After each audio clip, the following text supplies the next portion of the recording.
we generated around 560 plus million impressions organically. There was creating property cards for the first time for people owning houses in the rural areas. We have a patent on a bits technology, which... But we were really guided by what we wanted it to be. In terms of the content consumption pattern has changed. Very competitive, very crowded. The objective is basically to democratize cancer care. I see a very bright future for retail industry. Technology now allows us to scale up. We also want to help patients become more compliant. If I look at the custom solutions market, it's almost about $1,500 billion. Your customers will not continue to be with you if you don't change gear. We had adopted digitalization much earlier. Within a very short span of time, we are the number one operator in the whole of South India. If you are reaching out to a lakh people today, you would be reaching out to an entire globe tomorrow. We got those two brands and then immediately got into a few of the LFRs, and there was no looking back.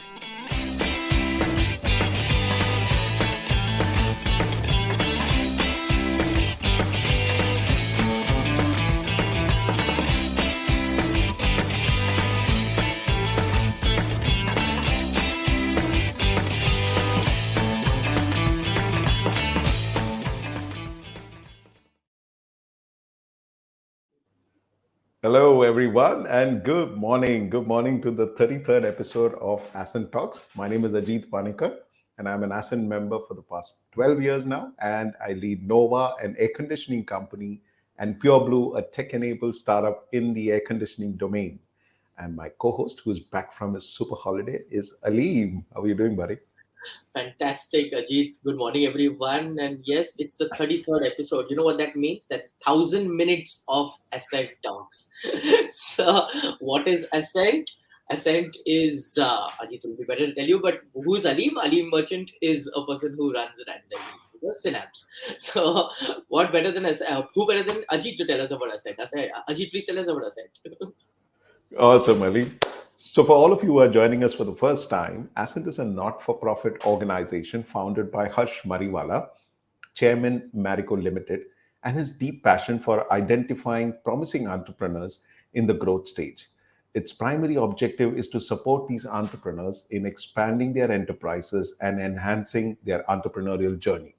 Since its establishment in 2012, Ascent has successfully empowered over 850 entrepreneurs throughout India.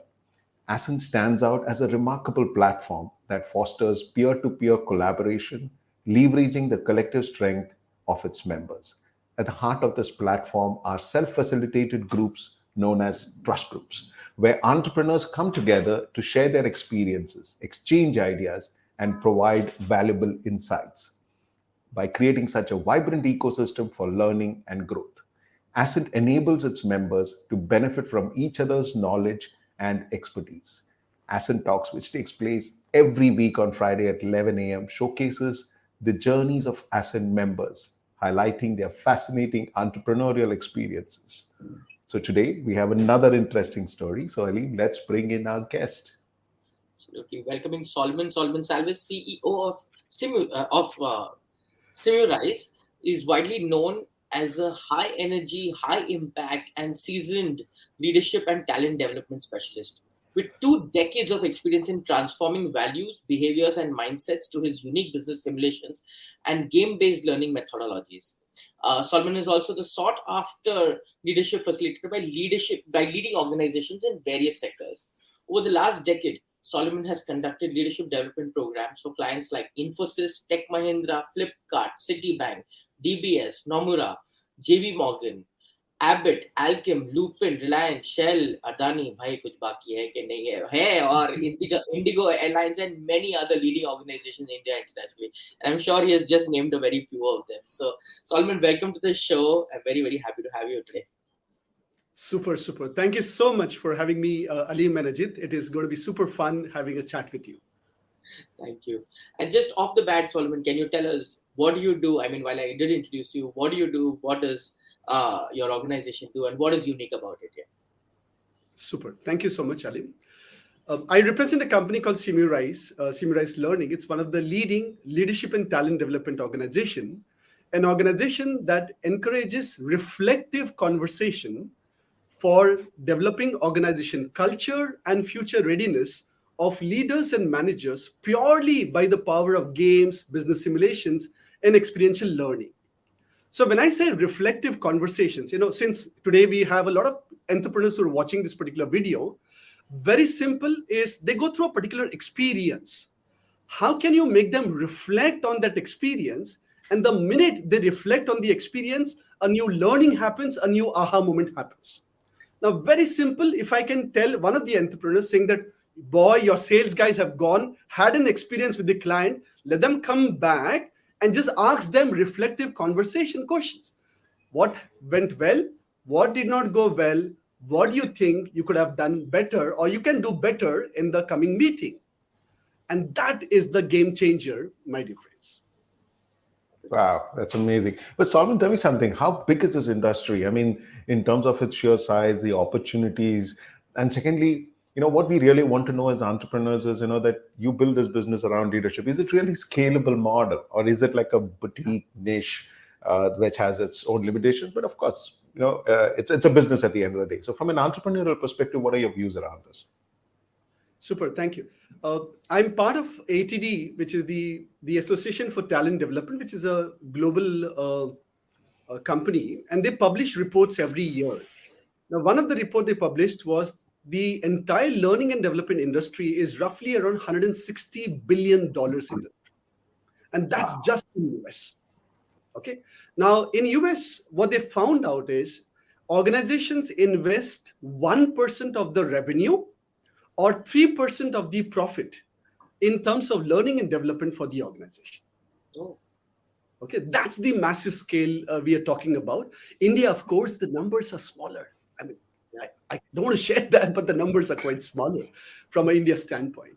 But yeah, from a global standpoint, that's the kind of scale. Organizations, they have tremendous amount of change. They want to grow, they want to scale, and then they want to develop their leaders and managers to ensure that the change is taken care properly, ensure that they are growing and scaling to the next orbit. And that's a continuous journey for everybody in the organization. So I'm curious to know, how did you come up with this idea? This is not a very conventional business, This is not something like, manufacturing or service. This is a very different. How did you come up with this idea? And then what was your journey? How did you get people to understand it? And then, how did you get opportunities along the way? Super. So once again, I go back to the report. The report also says that roughly around 60 to 65% of training which happens globally is a traditional classroom training, which means there's a trainer who comes, he's got a PowerPoint presentation, and then they kind of present. Most of the time we found it's dull, it's boring, it's unengaging. All right. And that's how my journey also started. But then soon I realized that if I can bring some element of fun, some element of engagement, some element of inspiration, some element of immersion, the learning can be super fun, super engaging, super inspiring. And that's how in 2010, I started with games and simulations, right? So my mission is to transition organizations who are using traditional, boring classroom training into highly engaging, inspiring, immersive learning experiences. Got it. Wow. So Salman, it's very clear. It's not going to be an easy business like how Alim said. It's like kind of a little different, not like the traditional manufacturing services. I've known one thing about you is from your early stages, it's been a lot of resilience, right? Tell us about that little life journey of yours, and I'm sure everyone would like to hear that from you because it's had a big impact on who you are today. So tell us about those challenges that you had at the early stages, then building that entire business and then getting to where you are. You must share this with us. Super. Thank you. I'll probably just go back a little and, when I conduct leadership development programs for most of the leading corporates, I tell them it doesn't matter where you get started. How do you leverage with what you have in your life? And I tell them a story of this little boy who started his journey in the city of Mumbai. When he was born, he found out that he's staying in a 10 by 10 hut In Indian perspective, we call it as Jhopadpatti, Bombay language. A 10 by 10 hut where cow dung mixed with black mud was the flooring for him. Sticks threaded together and shaded with cow dung were the walls for him. Red tiles thatched together and undercovered with sticks were the ceiling for him. Open toilet for him and well water for drinking is how he started his life in the city of Mumbai. Take over a period of time, the same boy from the Jhopadpatti went on to train roughly around 200,000 corporate professionals in more than 20 different countries. And that same boy is standing and sitting in front of you, my dear friends. Right? How amazing is that? So like you've used your entire adversity to your advantage, dude, and you convert and you become an entrepreneur and you built it. It's so amazing to hear that. And and what's also interesting is the fact that you're able to bring it out so gracefully and showcase that. Too good, man. Yeah. Thank you. I'm still trying to understand one thing. Okay, I get that there was obviously a very difficult initial beginning, and then you saw this report and then you went. But how did you tune yourself into that? How did gamification happen? How did you get this idea? Okay, did you get a training, or was it a flashpoint moment? Yeah, so in the year 2010, I actually partnered with a global company, a US-based company. And then I found out that organizations are far more ready to get simulated learning experiences rather than the traditional classroom training, which sometimes takes 2 days and 3 days and 4 days for the same impact to happen. So I found out in a 1 day or even a half a day, you can create the same engagement, same inspiration, same immersion in just a half a day's time. So I partnered with this global company, got the CEO of that global company to India 3 times in a row. And then I took him along with my sales call saying that, okay, we've got the simulations and would you love to experience? So we started getting one breakthrough after the other. And over a period of time, we have now conducted the simulations for most of the number 1, number 2, number 3, number 4, number 5 organizations, including their CEOs, CXOs, leaders, and managers and across. Okay, but there's something interesting which I would probably tell you, that I used to do a lot of classroom in-person business simulations, right? And we were quite popular. We also bought some $100,000 worth of kits from US. And then COVID happened. All right. Now imagine no business, no programs, all the contract got cancelled. And then I have my daughter coming right in front of me and asking me, what are you going to do with all the boxes? And literally my hands were up in the air, praying to God, Lord, what do I do next? All right. And in a matter of 3 months' time, we launched our first virtual simulation. And then we started across the country going and saying, so you have experienced our in-person, why don't you also experience our in virtual simulations? Yeah. And then luckily, we got a first breakthrough in Singapore. And then what we found out is that a lot of facilitators, corporate training facilitators, wanting to embrace our virtual simulations. And then there was no turning back, from Singapore to Malaysia, to Hungary, to Turkey, to Oman, to Argentina, to US.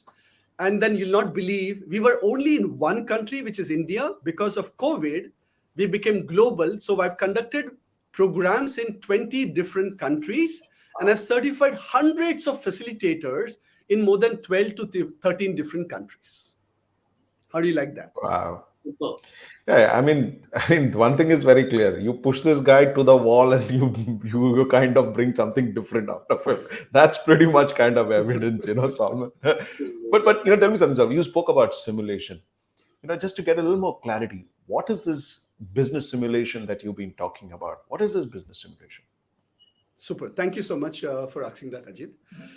Business simulation as a concept is learn by doing, learn by practicing, learn by making mistakes, and learn from other people's mistakes.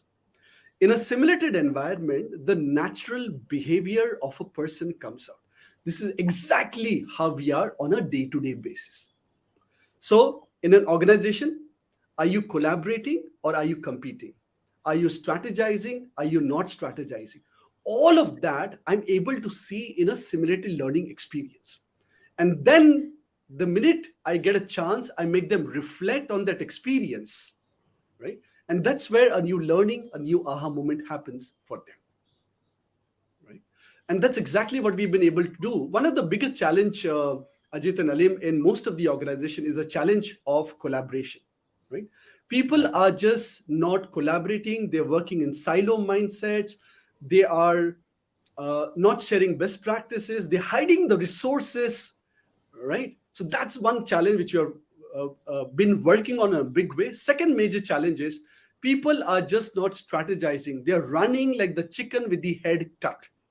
So like that, we actually go to organizations and ask them, please give us your problem statement. And based on the problem statement, we'll configure and customize the entire debriefing for you and then conduct the entire experience for the organization. Ali, I'm talking to him, and as a business owner, when he's saying all these things, I feel like I'm not talking to a professional trainer, I'm talking to my psychotherapist, Collaboration, teamwork, how do I get it going, communication, working in silos. Well, like, yeah, how did he read my mind? This is my psychotherapist. Yeah, really, absolutely. That's very true. And what best than getting all of this by making them play games, right? Running around and shouting, and you have war cries and Tarzan's war cry and cowboys hee-haw. While they do all of that, their natural behavior comes out, and then I show them a mirror saying that this is exactly how you are in the game. Let's reflect of how you are in real life and what kind of changes can you do differently. Right? Very so interesting. That's what we... Yeah. Very, very interesting. Just tell me one thing, okay? You make this sound very easy. You make this sound very easy. Okay, I went, I got this business and we moved on and we got so many clients. But what kind of hurdles did you face? What kind of challenges do you face? What kind of objections do you face? And how do you overcome such kind of objections? I'm saying this because I'm sure a lot of entrepreneurs are watching this show and they would have some sort of, is this too frivolous? How do you kind of overcome that? Super. So one of the major hurdle we get, okay, is of course the entire price point. Right? Now, when you have to conduct a business simulation, and one of the most beautiful thing which you do is that we can conduct a simulation for not only just 20, 15 or 20 participants, but we can do it for 50, 100, 200, 300 participants at one go. And then some of our simulations are pretty heavy on the entire paraphernalia. So right from your cowboy hats, bandanas, maps. Apart from that, we also require a lot of other additional facilitators. All right. So those particular facilitators are required, and those are that require a lot of cost. Right. So one major challenge, of course, is the cost element is what we face in a major way. All right. What we do is we show them tremendous amount of value in terms of if your teams do not collaborate, what's the tangible outcome to you in the organization? If they're going to be not working together, and we've got super amount of case studies which we share with organization that they have not worked together, and there is huge amount of losses which they have incurred because of that, right? And that's the value creation is what we kind of help them. All right, awesome. So now we're going to get a little bit about your personal stuff. Okay, now before I start, there's a huge disclaimer. Alim and me give big talks, that we're marathoners and everything. But for this show, we just go for a walk, okay? Once in 3 days. Okay, that's what it is. Nobody. So Solomon, please tell us, what is this all about your personal stuff? And it's some incredible achievements that you had. Both of us are big running enthusiasts. We love it. And we just want to know about how did this whole running happen and some of those achievements that you had. Sure. Thank you.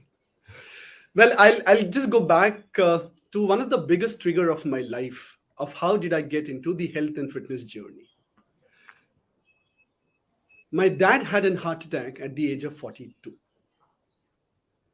And he not only had a heart attack during that time, but he was diabetic. He had high blood pressure.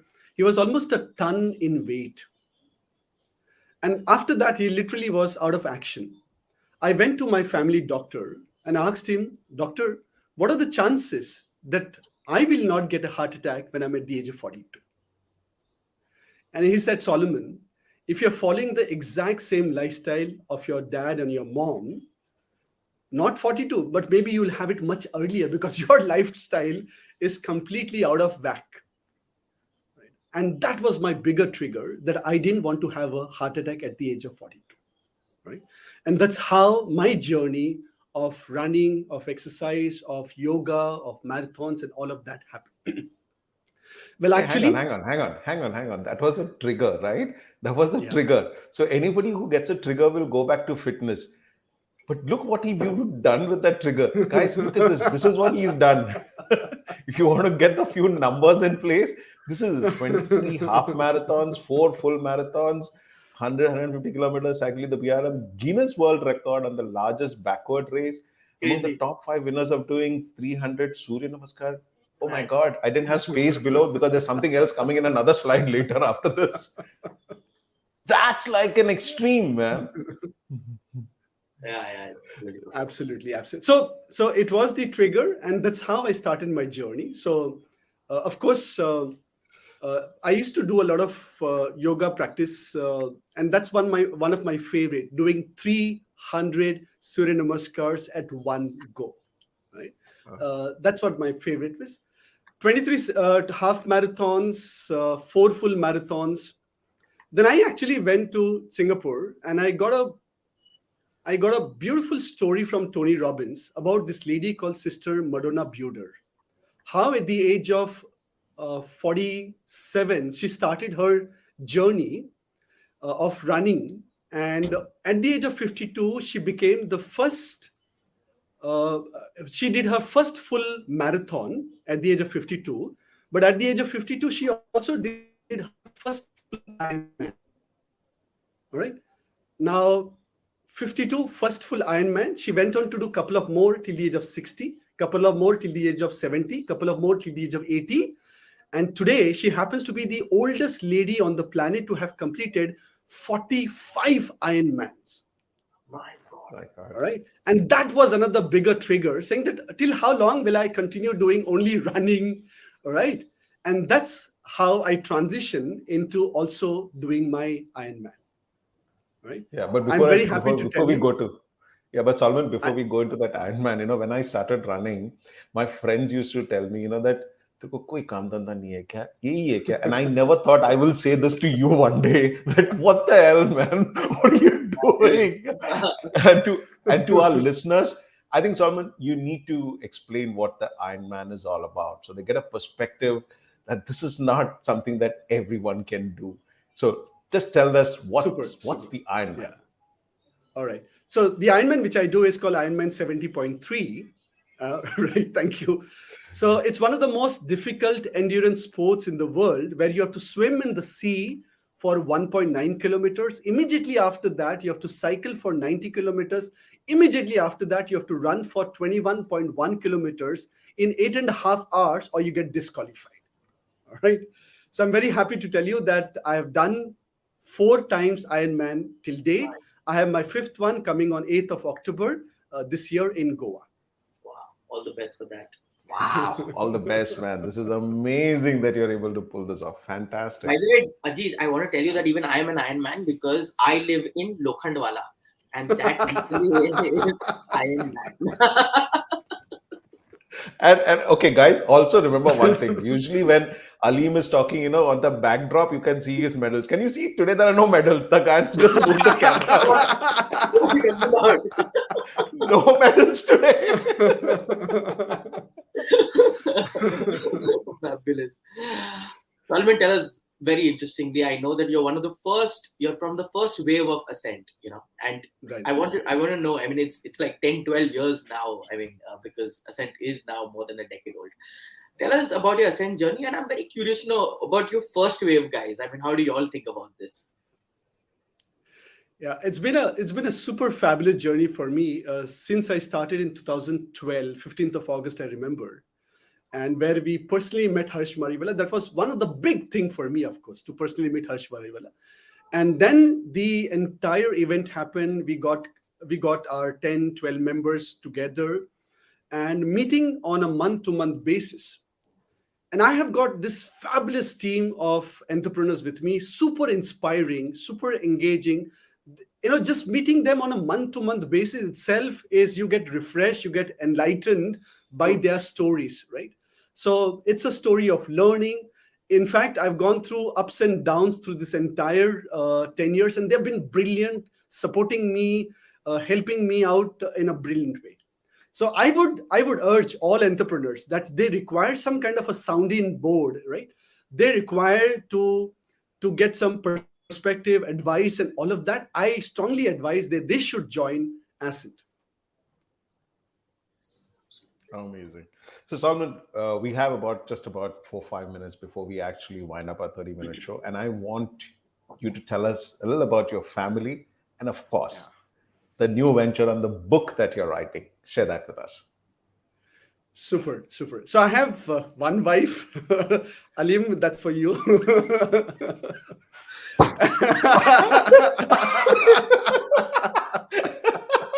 I knew it was going to come out on a live show. Just make sure nobody sees this. This is backstage talk, guys.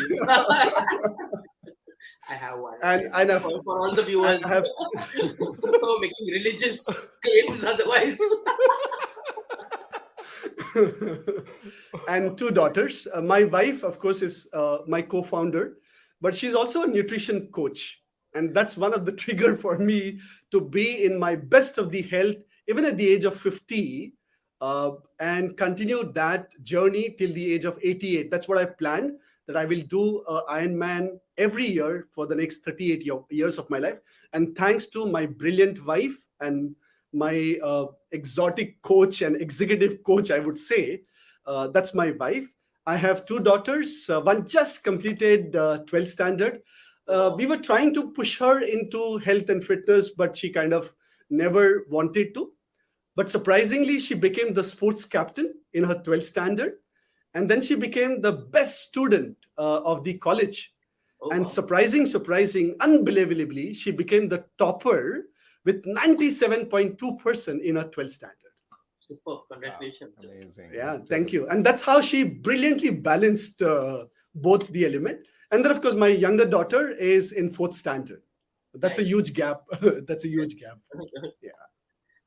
All right. So that's one. It's a lovely family. Yeah. Sorry, Ajit. No, all that Ironman stuff should finally show off, right? So it's okay. Let it keep going, buddy. Let it keep going. Tell us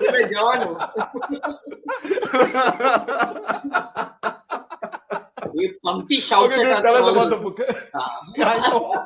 Let's tell us about the book, man. Tell us about the book. On that note, and that's one of the other trigger, Ajit, is the difference between me and my daughter is 40 years. So by the time she becomes 20, I'm going to be 60, right? But I want to have fun with her all the time, right? Playing with her, running around, shouting. And that's another trigger of me to continue my health and fitness journey, all right? Having said that, since I've worked with most of these CEOs and CXOs and all of these people, they've had always this particular perspective about how do we develop values, behavior, mindsets in the leaders and managers, all right? And that's one of the reasons why I put a book together, and that's almost half done right now. It's called Forgotten Leadership Mindsets, right? And all the lessons which I've got from the leaders, and of course, I'm also interviewing a lot of leaders to have their perspective about how they have inculcated these mindsets, and they would want their people, their employees, their leaders and managers to inculcate the same values, behavior, mindset to help grow and scale the organization. Fabulous. How amazing is that? The last word on the show is put by Pamti. She's telling us to be careful. Yeah, for viewers who don't know, she runs the show from behind. She gets the entire show together. Yeah, but Salman, amazing story, man. Fabulous listening to you, and truly inspiring as to what you've done. And we look forward to hearing more from you. And to most of our viewers, he's got a lot of content out there on the social media, on YouTube. You should check it out. Really good stuff. And be happy to reach out to him. So thank you, Salman. Thank you very much for taking time out. Thanks for being with us today. See you soon. Thank you so much. Thank you so much. Awesome. Oh man, Pankti, if you're listening to us next time, you're not going to get any better runner than the two of us. Okay, it's not happening. It dwarfs us completely, man. See, now looks so normal. You can see the medals. It makes us feel like something doesn't dwarf us in any way. But okay, guys, we're at the end of the. Sorry, go ahead. No. Yeah. Okay, guys, we're at the end of the show. So if you are an entrepreneur and just happy doing what you're doing, then follow us on LinkedIn or any of the other social media or on all the podcast channels. And every Friday at 11 a.m., we'll come with an interesting story that inspires you. But if you believe that the next decade is for India and you are there at the right place doing the right thing, then get to ascentfoundation.in and apply for membership.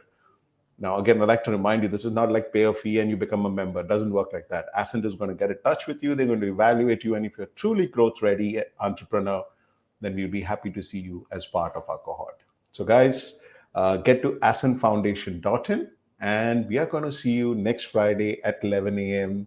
back again here with another interesting story. Have a brilliant weekend. Bye-bye. And see you next week. Take care. Bye. See you guys. Bye-bye.